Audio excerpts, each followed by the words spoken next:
The Newsday continues here on One News Now. I'm Diego Castro. The Philippine Coast Guard is set to meet with its U.S. counterpart on oil spill response. The Philippine Star reported that U.S. Coast Guard officials will pay a courtesy call on PCG Commandant Admiral Artemio Abu today. PCG spokesperson Arman Balillo said they will present the country's oil spill response to be followed by a briefing.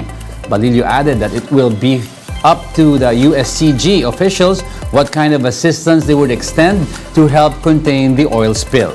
The PCG earlier wrote to the U.S. Embassy to request for assistance in the cleanup of oil spill in Oriental Mindoro and nearby areas. The remotely operated vehicle, or ROV, from Japan that will help locate the sunken oil tanker has arrived in Oriental Mindoro. The owners of the sunken MT Princess Empress says ROV Hakuyo is on board the workboat Shinichi Maru. They add that French oil spill response company Le Flac de Pollution is also helping local contractors in removing oil in affected areas in Pola and Semirara Island. RDC Real Marine Services say aerial surveillance of the remaining oil at sea also continues. Meanwhile, marine experts are warning of more oil spill reaching Oriental Mindoro's capital, Calapan City, starting today. The UP Marine Science Institute projects that the oil spill from sunken MT Princess Empress would concentrate in Calapan from March 20 to 22. Experts explain that this is due to stronger wave currents in the northern coast of Mindoro to the Verde Island Passage. The oil spill has affected around 150,000 people in Mimaropa and Western Visayas, with agricultural damage now pegged at almost 4 million pesos. With this, marine experts are now calling on authorities to contain the oil spill before the Amihan season ends to prevent more damage along the Verde Island Passage.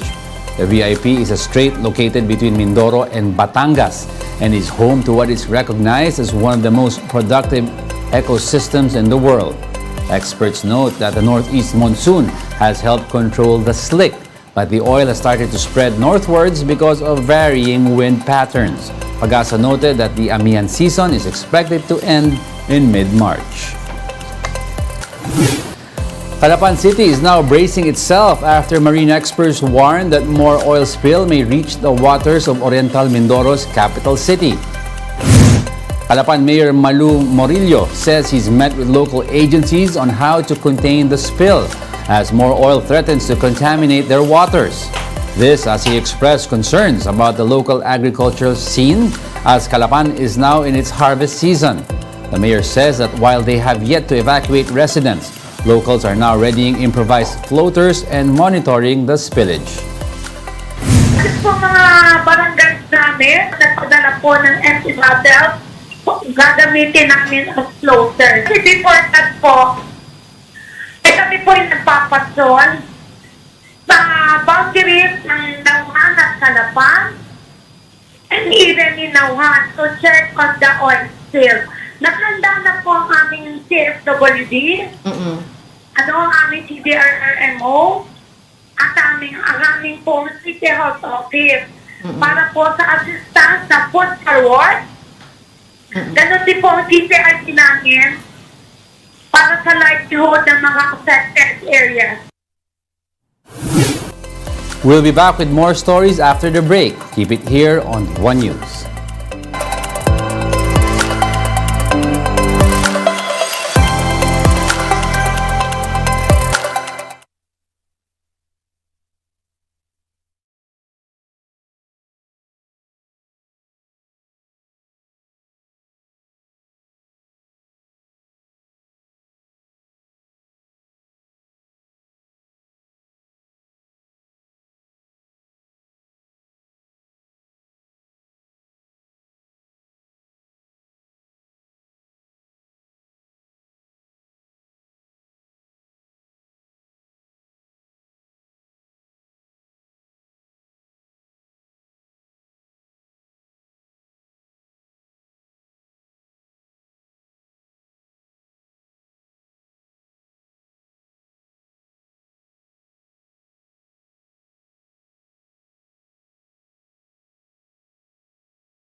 You're still watching One News Now. I'm Diego Castro.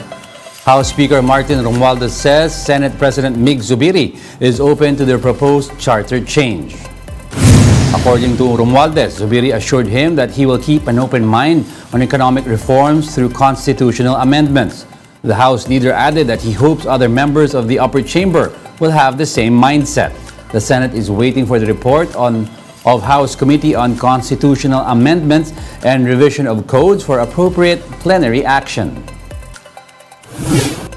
In other news, the National Police says it's respecting the Justice Department's dismissal of one complaint against Congressman Arnie Teves. PNP spokesperson Jean Fajardo noted, though, that Teves is still facing multiple charges over possession of loose firearms and murder.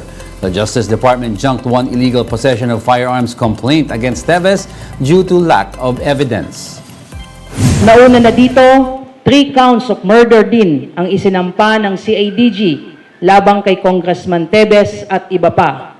Kaugnay po ito sa pagpatay kay board member Miguel Dungog, Lester Bato at Pasito Libron. Naninindigan po ang CIDG na may hawak silang matibay na ebidensya para mapatunayan ang pagkakasangkot ng mga nasabing akusado. Meanwhile, DOJ spokesperson Miko Clavano explained that Teves can't just be arrested without a warrant. The Solon is also being implicated in the murder of Governor Roel Degamo, but no case on this has been filed so far. He will have to undergo preliminary investigation kung saan masasabina siya. He will be asked or required to show up at the preliminary hearings kung saan maglalabas din siya ng isang counter affidavit para i-explain yung side niya. The camp of slain broadcaster Percy Lapid expects arrest warrants against the suspects, including suspended Bucor Chief Gerald Bantag, to be issued this week. Lawyers of the Mabasa family said the Las Piñas Regional Trial Court will release the documents today or in the coming days. DOJ prosecutors earlier issued a resolution saying that they found probable cause to indict several suspects. These include suspended Corrections Chief Gerald Bantag, self-confessed gunman Joel Escorial, and some prison gang leaders. The Mabasa family said they are confident on the evidence against the suspects after over 4 months of investigation.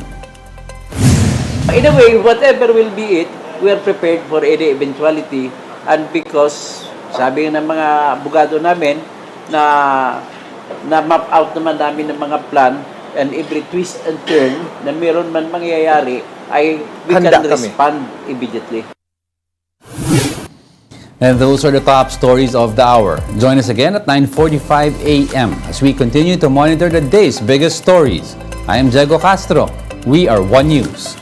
All sides, all the time.